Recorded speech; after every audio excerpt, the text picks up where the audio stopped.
Aujourd'hui, on s'attaque à une décision qui peut littéralement faire ou défaire une start-up, le choix de son modèle de revenu.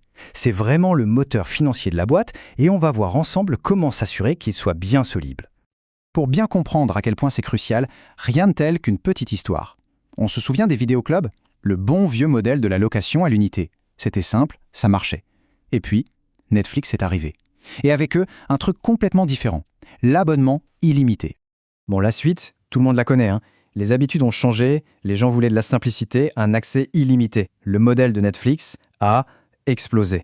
Les vidéoclubs, eux, sont restés coincés dans leur modèle transactionnel et pouf, ils ont disparu. C'est un rappel assez brutal de la puissance de ce choix stratégique. Ok, donc on voit bien que c'est important. Mais concrètement, un modèle de revenu, c'est quoi exactement? En fait, pour faire simple, c'est le plan qui explique comment une entreprise transforme la valeur qu'elle crée pour ses clients en cash sur son compte en banque. C'est vraiment la mécanique précise qui fait rentrer l'argent. Alors, petite précision importante, il ne faut pas tout mélanger. Le modèle de revenu, ce n'est pas la même chose que le business model. Imaginez que le business model, c'est la voiture tout entière. Le modèle de revenu, c'est juste le moteur. C'est une pièce essentielle, bien sûr, mais ce n'est qu'une partie du puzzle. Bon, assez de théorie. On passe au concret. Voyons un peu quelles sont les grandes options sur la table, les grandes familles de modèles pour construire ce fameux moteur. Faut bien comprendre qu'il n'y a pas de modèle parfait. Chacun a ses avantages et ses inconvénients. L'abonnement, c'est génial pour la prévisibilité. Mais attention au churn, les clients qui partent. La vente directe, l'argent rentre tout de suite, mais on est totalement dépendant du marché. La commission, type marketplace, pas de stock à gérer, c'est top, mais il faut un volume de dingue pour que ça devienne rentable. Et enfin, le freemium. Super pour attirer du monde, mais ça peut coûter une fortune de supporter les utilisateurs gratuits. Et ce témoignage, il résume tout. Le mot-clé, c'est sérénité. Savoir qu'une base de revenus récurrents rentre chaque mois, ça change tout. Ça permet de planifier, d'investir et de grandir sans avoir la boule au ventre en attendant la prochaine vente. Ah, le freemium, c'est tout un art. C'est un jeu d'équilibriste. La version gratuite doit être vraiment utile pour que les gens l'adoptent. Mais, et c'est là toute l'astuce, il faut y intégrer une frustration intelligente.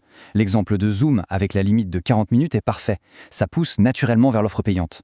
Le but du jeu est simple. Il faut que la petite minorité d'utilisateurs qui payent finance tout le reste. Ok, on a vu les options. Maintenant, la question à 1 million. Comment choisir? Et surtout, comment on sait si on a fait le bon choix? Comment on mesure si ça marche pour de vrai? Pour choisir, il y a 3 questions de base à se poser. D'abord, le produit. Est-ce que sa valeur est continue, ce qui irait bien avec un abonnement, ou est-ce un achat ponctuel? Ensuite, les clients. Qu'est-ce qui est le plus important pour eux? La commodité, le prix, et enfin, une question sur soi-même. Est-ce qu'on a les moyens techniques ou logistiques de supporter le modèle qu'on a en tête? Et ça, c'est un point absolument capital. On est souvent obsédé par le chiffre d'affaires, mais la vraie performance, ce n'est pas juste l'argent qui rentre, c'est l'équilibre entre la valeur qu'on crée et ce que ça nous coûte de la livrer. Un chiffre d'affaires énorme avec des coûts encore plus gros, ce n'est pas un business, c'est un moyen très rapide de faire faillite. Et pour mesurer cet équilibre, il y a un indicateur magique, surtout pour les business à revenus récurrents, le ratio LTV sur CAC. Alors décodons ça. La LTV, ou Lifetime Value, c'est tout ce qu'un client va rapporter pendant toute sa vie de client. Le CAC, ou coût d'acquisition client, c'est tout ce qu'on a dépensé pour le faire venir. La règle du jeu est super simple à retenir. Pour qu'un business soit sain et puisse grandir, la LTV doit être au moins 3 fois supérieure au CAC. Si on est en dessous de 3, c'est un signal d'alarme. Le moteur n'est pas rentable. Si on est bien au-dessus, là, bingo, on a une machine à croissance. Pour l'améliorer, il y a 2 leviers. Soit on augmente la LTV en fidélisant, soit on baisse le CAC en étant plus malin sur l'acquisition. Bon, maintenant, c'est à vous de jouer. Pour cet exercice du bootcamp, voilà le plan. Premièrement, on met noir sur blanc ses sources de revenus et sa stratégie de prix. Ensuite, pour bien structurer ça, il y a un template à télécharger sur Startup Forge. Et enfin, l'étape cruciale, on valide le tout avec la checklist fournie et surtout, on en parle à de vrais clients. Et je vous laisse avec une dernière question à garder en tête pendant que vous travaillez là-dessus. Est-ce que le modèle que vous êtes en train de construire est juste un bricolage pour signer vos premiers clients, ou est-ce que c'est une fondation solide, pensée pour durer et évoluer pendant 10 ans? Pensez-y, la réponse change tout.